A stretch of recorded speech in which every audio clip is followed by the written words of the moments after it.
Evening tea காஃபிக்கு ஒரு சூப்பரான ஸ்நாக்ஸ்னால் உருளைக்கிழங்கு இப்படி கியூப்ஸாக கட் பண்ணிக்கோங்க. அது கொதிக்கிற தண்ணியில் போட்டுட்டு கொஞ்சமாக உப்பு சேர்த்துட்டு ஒரு 3/4 பதம் வெந்ததும் எடுத்து ஓரமாக வச்சிடலாம். இன்னொரு பக்கம் ஒரு பவுலில் நீல வாக்கில் கட் பண்ண மெல்லிசான பெரிய வெங்காயம், கொஞ்சமாக சில்லி ஃப்ளேக்ஸோட பூண்டை சேர்த்து அரைச்சிக்கோங்க. இது கூடவே கொஞ்சம் ஓமம், கொஞ்சம் சீரகம் நல்லா நுணுக்கி விட்டு போட்டால் வாசனை கமகமன்னு சூப்பராக இருக்குங்க. இதை அப்படியே அதில் போட்டதுமே கொஞ்சமாக கடலை மாவு, கொஞ்சமாக அரிசி மாவு, இது ரெண்டுத்தையும் நல்லா பெசரிக்கோங்க. அந்த வெங்காயத்தில் இருக்க ஈரப்பதம் சூப்பராக அதோட மிக்ஸ் ஆகிற அளவுக்கு. இந்த ஸ்டேஜில் லைட்டாக கொஞ்சம் தண்ணி ஆட் பண்ணி நல்லா பிசைஞ்சு விட்டுக்கலாம். அப்படியே அந்த பஜ்ஜிக்கெல்லாம் கோட்டிங் கொடுக்குற ஸ்டேஜுக்கு.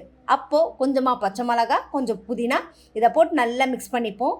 நல்லா மிக்ஸ் பண்ணி இதை எடுத்ததும் அதை கட் பண்ணி வச்சுருக்க உருளைக்கிழங்கு இருக்கு இல்லைங்களா, அதில் அப்படியே டிப் பண்ணி கோட் பண்ணி எடுத்து அப்படியே எண்ணெயில் போட்டு பொரிச்சு எடுத்திங்கன்னா அப்படியே கிறிஸ்பியான மொறுன்னு சூப்பரான ஒரு ஸ்நாக்ஸ் ரெசிபிங்க.